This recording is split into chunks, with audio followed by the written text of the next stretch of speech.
Question है, श्रृंगार के बाद नीति की ओर इंसान बढ़ता है या श्रृंगार के बाद वैराग्य की ओर बढ़ता है?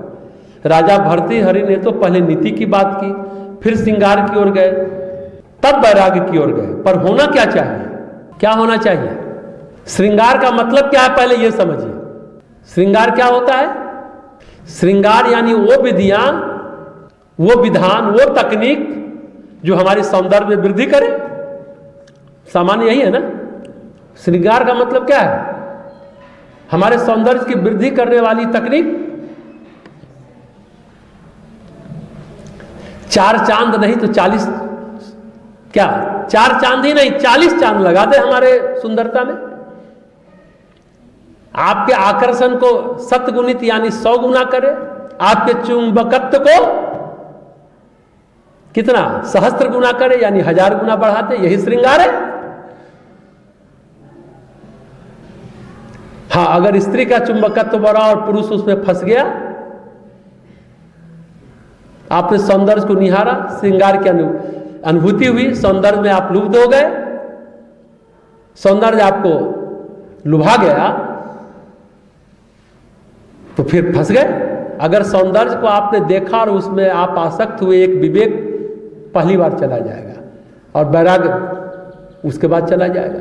पहले विवेक जाएगा, फिर वैराग्य जाएगा। महाराज भर्तृहरि उज्जैन के यशस्वी शासक थे, बड़े शासक थे। उन्होंने विदेशी आक्रांता से मालवा प्रदेश है ना उज्जैन का, उसको मुक्त कराया था। उन्होंने श्रृंगार शतक लिखा, सौंदर्य का महिमा, सौंदर्य की महिमा का गुणगान किया, प्रशंसा की। परिणाम क्या हुआ? अपने निर्दोष भ्राता विक्रमादित्य को क्या कर दिया? किसको मालूम है कहानी? क्या किया? जो अच्छे से राजकाज चला रहे थे, वो तो श्रृंगार में थे। पत्नी का नाम क्या था? भर्तृहरि की पत्नी का नाम किसी को याद है? पिंगला। तो पिंगला के मोह जाल में फंसे थे श्रृंगार में। भर्तृहरि छोटे राजा थे, राजकाज वही चला रहे थे उज्जैन का। पिंगला ने षड्यंत्र रचा कि ये मेरे राह का कांटा है, विक्रमादित्य पर आरोप लगाया। और इतने थे जो न्यायप्रिय राजा भर्तृहरि का न्याय बहुत उच्च कोटि का होता था, वो फंस गया। बोले कि मेरे भाई को मार दो, आंखें निकाल के दिखाओ। क्या हुआ? आंखें निकाल कर लाने को कहा तो विवेक गया ना राजा भर्तृहरि का श्रृंगार के चक्कर में। दूसरा, उस सौंदर्य में वो भूल गए राजकाज चलाना, सौंदर्य के चारों तरफ मंडराने लगे तो वैराग्य भी गया। तो सौंदर्य श्रृंगार ने क्या छीना? क्या छीना? विवेक और वैराग्य। और श्रृंगार से अनासक्त कब हो सकते हो, डिटैच कब हो सकते हो? जब श्रृंगार की असलियत पता चलती है। असलियत पता चली भर्तृहरि को कि हम अपनी पत्नी को प्रेम करते। वो किससे प्रेम करती है? एक घुड़साल से प्रेम करती है। अब वो घुड़सवार अनूप जो घोड़ा का देखभाल करने वाला अस्तबल का था, वो किसी वेश्या से प्रेम करती है, घर की नगर वधू से, शहर की। और नगर वधू किससे प्रेम करती है? तो राजा भर्तृहरि से। ये कहानी मालूम है ना आप लोग को?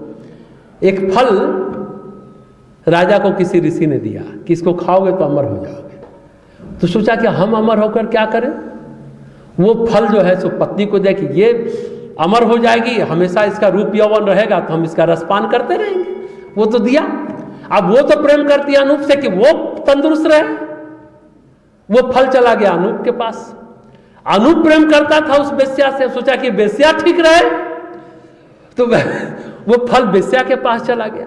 अब वेश्या प्रेम करती थी राजा भर्तृहरि से कि राजा हमारा अच्छा रहेगा तो राजकाज अच्छा चलेगा भाई। वो जब फल राजा के पास आया तो श्रृंगार की असलियत खुल गई ना। तो श्रृंगार से अनासक्त आप इस तरीके से होते हैं, आ गई बात ना। लेकिन श्रृंगार क्या कर दिया? विवेक और वैराग्य को छीन लिया। तो जब ये पता चलता है तो फिर वैराग्य स्थिर हो जाता है। क्लियर हुआ ना? तो कहने का अर्थ है श्रृंगार से आप वैराग की ओर भी जा सकते हैं। श्रृंगार से आप वैराग्य की ओर जाएंगे, अब वैराग्य आएगा तो नीति अपने आप आ जाती है भाई। नीति यानी विवेक में आप प्रवेश कर जाते हैं। वैराग्य नहीं है तो नीति आप नहीं अपना सकते। पहले वैराग्य होगा तब नीति प्रतिष्ठित होगी, यानी विवेक प्रतिष्ठित होगा। क्या नहीं करना है तब पता चलेगा क्या करना है। पहले क्या नहीं करना है ये वैराग्य होना चाहिए, तब पता चलेगा कि क्या करना है, तब विवेक, तब नीति आती है ना। जीवन की समझ, नीति की समझ, इसलिए इसे विवेक कह सकते हैं। पर विवेक का दिया मुरझा गया, श्रृंगार को देखा, अनुभव किया, विवेक का दिया बुझ गया। ये संभव है, पर जब इस उलझन से आप उबरेंगे, कैसे उबरेंगे? तो वैराग्य के द्वारा ही उबरेंगे। तो आपका विवेक भी जग जाएगा। नीति से श्रृंगार संभव है, लेकिन श्रृंगार से जब तक वैराग्य नहीं है तब तक नीति पुनः प्रतिष्ठित नहीं हो सकती, क्योंकि आप पार्शियल हो जाएंगे। पक्षपात कर लिया ना, राजा भर्तृहरि ने पूरी बात समझी नहीं, जानी नहीं, विक्रमादित्य का पक्ष जाना नहीं और सजा दे दिया। भर्तृहरि महाराज जैसा कहे पत्नी पिंगला के मुंह में फंस गए, श्रृंगार में अटक गए। हाँ, जब उस श्रृंगार से मुंह टूटा तो फिर सब ठीक हो गया और वैराग्य शतक लिख दिया। तो दर्शन शास्त्र क्या कहता है, इसको अगर और जरा अच्छे से समझे। एक है सांख्य दर्शन, 6 दर्शन है ना भारत में, 6 प्रकार के दर्शन है। सांख्य दर्शन, योग दर्शन, दर्शन का स्वरूप सांख्य है और उसकी प्रक्रिया का स्वरूप क्या है? योग है। सांख्य सिद्धांत है, उसका प्रायोगिक पक्ष योग है। इसलिए सांख्य और योग अलग अलग नहीं है। सांख्य दर्शन सिद्धांत है और योग दर्शन प्रयोग है, एक्सपेरिमेंट है। सांख्य दर्शन कहता है कि हमारे प्रकृति का जो श्रृंगार है उसे पुरुष यानी परमात्मा उससे मोहित हो जाता है। अभी बसंत का मौसम चल रहा है, बसंत पंचमी आ रही है, हमने कहा ना अभी 14 तारीख को सरस्वती पूजा है, बसंत पंचमी है, उस दिन वैलेंटाइन डे भी है। ये होली में चरम जाएगा, फिर बासंती नवरात्रि, चैत्र नवरात्रि को उसका समापन होगा। इसको मदन उत्सव भी कहते हैं। पिछली बार हमने कहा था कामदेव का उत्सव है। अभी काफी रास रंग और सब कुछ होता है। प्रकृति भी श्रृंगार करती है। अभी बसंत में नए नए फूल खिलेंगे, कितना सुरभित होगा, कितना सुगंधित होगा, है ना। उससे पुरुष, सांख्य दर्शन कहता है पुरुष मोहित हो जाता है, क्योंकि पूरी धरती बसंत ऋतु में श्रृंगार करती है। जो प्रकृति के स्वर हैं, ये जो 7 स्वर है कौन कौन है? सारे गामा प्रकृति के स्वर है। ये दरअसल ये जो सरगम है, और ऋषभ स्वर होता है, खड़ग स्वर होता है। मतलब प्रकृति में एक संगीत बह रहा है, निरंतर बहता है। ये स्त्री हो, पुरुष हो, देवी हो, देवता हो, असुर हो, सभी इस सम्मोहन में है। प्रकृति के सम्मोहन से सभी मोहित हैं, सभी सम्मोहित हैं। जैसे किसी नई नवेली दुल्हन के पीछे दूल्हा सम्मोहित है। लेकिन एक बात हुआ, संयोगिता के श्रृंगार में, सम्मोहन के जाल में कौन फंस गया? पृथ्वीराज चौहान। क्या हो गया मालूम है ना आप लोग को? पृथ्वीराज चौहान और संयोगिता की कहानी जानते हैं कि नहीं? श्रृंगार पर अगर उस सम्मोहन जाल में पृथ्वीराज चौहान नहीं फंसते तो विदेशी आक्रांता मोहम्मद गौरी का शासन भारतवर्ष पर नहीं होता। 16 बार हराया, 16 बार हराया। ये बहुत बड़ी विडंबना है। श्रृंगार की बात आपने आज ऐसा प्रश्न किया है जिस पर हम आपको कह रहे हैं भारत गुलाम नहीं होता अगर संयोगिता के चक्कर में नहीं फंसते। तो वहीं से पतन पराभव अपने भारत देश का शुरू हो गया। जो जगत गुरु था, पृथ्वीराज चौहान के दरबार में एक कवि थे, क्या नाम था मालूम है? चंद्र बरदाई, पता है ना? उसने क्या कहा? नहीं पराग नहीं मधुप मधु, मधु, समझे ना? संयोगिता बहुत, संयोगिता बहुत छोटी थी। कभी तो ऐसा ही लिखते हैं ना, अभी यौवन आया नहीं था, बुझे? अरे महाराज अभी तो हम इसमें पराग भी नहीं है, अभी तो कली है, फूल भी नहीं है। अभी तो इस कली में ना तो पराग है और ना शहद है। यही विकास का काल, अभी अभी फूल बनने की ओर है महाराज। अभी कले ही सो बिंदो, कहते हैं भौरा कली से बंध गया। सामान्यतः भौरा फूल से आसक्त होता है ना। आगे कौन रखवाल, चंद्रवरदाई कहता है। बहुत अच्छे कवि थे, दोनों मित्र भी थे। अब इस देश की रखवाली कौन करेगा? उस समय चंद्रवरदाई ने कहा पृथ्वीराज चौहान के बारे में। चंद्रवरदाई ने कहा था ना, सूरजमुखी का फूल देखा है आपने? भौरा आसक्त होता है और सूर्य जब डूबता है तो फूल बंद हो जाता है, सुबह फिर खिलता है, भौरा मरा पाया जाता है। क्या हो गया? ऑक्सीजन नहीं है, बंद हो गया ना पूरी तरह, तो ऑक्सीजन नहीं है। तो वही चंद्रवरदाई कहता है कि जो भौरा मोटे लकड़ी में छेद कर सकता है, छेद करने की ताकत रखता है, वो पुष्प के कोमल पंख में फंसकर अपनी जान गंवा देता है। उसको बेच नहीं पाता कोमल पंखुड़ी को। सुबह फूल खिला मिलता है और भौरा मरा पाया जाता है। तो यही सम्मोहन का राज है। तो सांख्य कहता है पुरुष सम्मोहित है, प्रकृति उसको अपने इशारे पर नचा रही है। योग प्रक्रिया यही है। योग क्या है? योग यानी मिलन, आत्मा और परमात्मा का मिलन। योग का चरम लेकिन वैराग्य है। जो हमने कहा बासंती नवरात्रि आएगी, सब वैराग्य हो जाएगा शुरू। तो महर्षि पतंजलि का जो योग दर्शन है, जो योग दर्शन के प्रणेता हैं, वो कहते हैं इस बात को कि सम्मोह मतलब मोहित हुआ, आत्मा का परमात्मा से मिलन हुआ, लेकिन वैराग्य जब होता है, चरम पर जाता है, तब कब होता है? जब चरम पर जाता है। तो वैराग का मतलब सम्मोहन का टूटना। फिर आपको किसी साधना की आवश्यकता नहीं है। महर्षि पतंजलि कहते हैं आप नित्य मुक्त हो गए। पर अगर वैराग नहीं है, ईश्वर प्रणिधान हो जाए, ईश्वर में समर्पण हो जाए, तो भी समाधान मिलेगा। चलिए, उतना बड़ा वैराग्य नहीं है, नहीं जा सकते, आप समर्पित तो हो जाइए, आप मुक्त हो जाएंगे, समाधान मिल जाएगा। तो शास्त्र कहता है श्रृंगार से सम्मोहन पैदा होता है। पर अगर श्रृंगार से वैराग हुआ तो नीति भी आ जाएगी, विवेक भी आ जाएगा, जीवन की समझ भी आ जाएगी। नहीं तो भटकते रहिए, श्रृंगार की प्रशंसा करिए कवि की तरह, ऐसे भी बन जाइए। प्रशंसा कीजिए कि बहुत अच्छा है, बहुत अच्छी सुंदरता है, कवि की तरह करिए, उसमें फंसिए मत, आसक्त मत होइए कवि की तरह। पर एक और अवस्था है इसके अलावा, जो बहुत मार्मिक अवस्था है। श्रृंगार में आपके भाव रहे पर आसक्ति न रहे, भौरे की तरह, पृथ्वीराज चौहान की तरह न हो। पर श्रृंगार की अपनी महिमा है। श्रृंगार से सौंदर्य के आकर्षण में वृद्धि हुई, उस सौंदर्य में आप लौकिकता से अलौकिकता की ओर बढ़ जाएंगे। यह भी होता है। श्रृंगार को आप देखिए, उसे डूबिए, लेकिन लौकिकता से अलौकिकता की ओर चलिए। जैसे एक ज्ञानी व्यक्ति विराट प्रकृति का सौंदर्य देखता है और उस सौंदर्य के पीछे झांकते हुए परमात्मा के सत्य को, परम चेतना को अनुभव कर लेता है। उस श्रृंगार में प्रकृति की छटा देख रहा है, लेकिन प्रकृति की छटा किसने बनाई? परमात्मा ने बनाई ना। उसको जो अनुभव कर लेता है, उस सत्य को जो देख लेता है, वो श्रृंगार में अटकता नहीं है, वो आसक्त नहीं होता। ये चौथी अवस्था है। आई बात समझ में? अगर श्रृंगार के लौकिकता में अलौकिकता को आपने देख लिया, उसको अनुभव कर लिया, तो आपके जीवन में पूर्णता आ जाएगी। जैसे एक अंग्रेजी कवि वर्ड्सवर्थ हुए, नाम सुना है आपने? क्या है उनका, कुछ मालूम है? Child is the father of the man, है ना। बच्चा जो है क्या है? पिता है।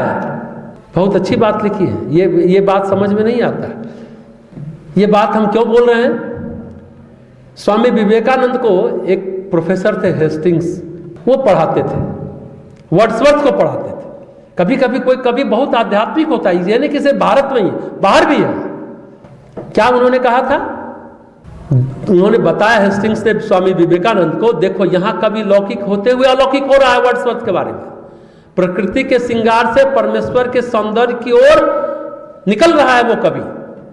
सौंदर्य से जो प्रकृति की छाया है, परमात्मा को क्या कहा गया है? परमात्मा को सत्यम, शिवम और सुंदरम कहा जाता है। सौंदर्य जो प्रकृति की छाया है, परमात्मा को हमने यही कहा। प्रकृति जो सौंदर्य जो दिख रहा है, वो परमात्मा के सौंदर्य का एक अंश है जो प्रकृति में हमें दिखाई देता है। और जो उस सौंदर्य को देखते हुए परम सौंदर्य की ओर बढ़ रहा है, वर्ड्सवर्थ वही करते हैं। उस कवि के बारे में वही कहते कि लौकिकता से अलौकिकता की ओर जा रहा है। जो परमात्मा के सौंदर्य का एकांश है, एक अंश है, वो प्रकृति, वो परम सौंदर्य की ओर बढ़ रहा है। यानी आप लौकिक से अलौकिक हो रहे हैं। यानी श्रृंगार ही आपको वैराग्य दे सकता है, और श्रृंगार से वैराग्य हुआ तो नीति में आप प्रतिष्ठित हो जाएंगे। नीति में प्रतिष्ठित भी हो सकते हैं यदि आप लौकिक से अलौकिकता की ओर बढ़ते हैं। हेस्टिंग्स कर रहे हैं कि कभी ट्रांस में लिख रहा होगा, वर्ड्सवर्थ ट्रांस में जाकर के यह कविता की रचना की होगी, स्वामी विवेकानंद को कह रहा है। और वर्ड्सवर्थ के बारे में कहा जाता है कि परमात्मा की देहरी पर वो पहुंच गए थे। वो झांक रहे हैं, वो बता रहे हैं कि ये देखो देखो, ये सौंदर्य प्रकृति के नहीं, परमात्मा की झलक मिल रही है, यहां वो सौंदर्य दिख रहा है। उस समय वह अवस्था भर्तृहरि की नहीं थी जो वो झलक परमात्मा का देख सके पिंगला में। हाँ, जब वैराग हुआ तब उनको जब चोट लगी, श्रृंगार का असलियत पता चला, तो श्रृंगार होता है वही सत्यम शिवम सुंदरम है। अब सूर्य भगवान की पत्नी का क्या नाम था, कोई बताएगा? सूर्य भगवान की पत्नी का नाम संज्ञा, और उसने अपना जीवन एक को दिया तो छाया हो गई। छाया को भी सूर्य की पत्नी माना जाता है। ये जो प्रकृति का सौंदर्य है वो कहीं भी किसी भी रूप में प्रकट हो सकता है। वो सौंदर्य तो है परमेश्वर का, और सौंदर्य तो परमेश्वर के सौंदर्य से ही उपजा है। उसका मूल स्रोत कौन हुआ? परमेश्वर। मूल स्रोत कौन हुआ? तो परमेश्वर के सौंदर्य को आप जानिए तो आप श्रृंगार में नहीं फंसेंगे, सौंदर्य आपको नहीं लुभाएगा, लिप्त नहीं हो पाएंगे। महात्मा बुद्ध का एक शिष्य था, नाम याद नहीं आ रहा, बहुत सुंदर था, बहुत आकर्षक व्यक्तित्व था, उसका सम्मोहक व्यक्तित्व था, नाम नहीं याद है। जैसा हमने बताया ना, हर एक शहर में जो सबसे सुंदर महिला होती है उसको नगर वधू की संज्ञा प्राचीन काल में दी जाती थी। तो जैन धर्म में भी, बौद्ध धर्म में चतुर्मास आता है। श्रावण आषाढ़ से ही पूर्णिमा से शुरू होता है, कार्तिक देवोत्थान एकादशी, देवशयन एकादशी से देवोत्थान एकादशी के बीच 4 महीने, आषाढ़ सावन भाद्रपद और श्रावण भादो आश्विन और कार्तिक, 4 मास होता है। 4 मास कहते हैं भगवान विष्णु का शयन काल है। उस समय सृष्टि का संचालन शंकर भगवान करते हैं। उस समय बोलबम लोग बहुत जाते हैं, जल चढ़ाते हैं श्रावण मास में। 8 महीने सृष्टि का संचालन भगवान विष्णु करते हैं, ये तो आप लोग को भी बताए हुए हैं। तो चतुर्मास में जितने बौद्ध धर्म के अनुयायी या जैन धर्म के अनुयायी एक ही जगह स्थिर हो जाते हैं, कहीं जाना आना नहीं करते हैं, एक जगह रहकर साधना करते हैं। अब वो नगर वधू उस भगवान बुद्ध के शिष्य को कह रही है, क्या आप मेरे यहां रहकर चतुर्मास बिता सकते हैं? देखिए, सौंदर्य की बात बता रहे हैं और वैराग्य की बात बता रहे हैं। नगर वधू परम सुंदरी थी, शहर की सबसे सुंदर स्त्री थी, उसको यह गौरव मिलता था। वो वेश्या नहीं होती थी, नर्तकी होती थी लेकिन वेश्या नहीं होती थी। वो लुभाती थी पर वो खुद आसक्त नहीं होती थी। लेकिन वो उस शिष्य पर मोहित हो गई, भिक्षुक पर, उसे लुभाना चाहती थी। तो उस भिक्षुक ने कहा, देखो भाई, तुमने ये प्रश्न किया, मैं तथागत यानी भगवान बुद्ध से पूछकर उत्तर दूंगा, उनसे पूछकर ही बता सकता हूं। अब भगवान बुद्ध के पास वो भिक्षुक गया कि नगर वधू ने ऐसा ऐसा कहा है। तो भगवान बुद्ध ने कहा, तुम्हें उसके साथ चतुर्मास बिताना चाहिए।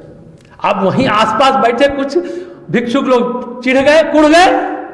अब पूछने लगे भगवान बुद्ध से, तो मुझे क्या करना चाहिए?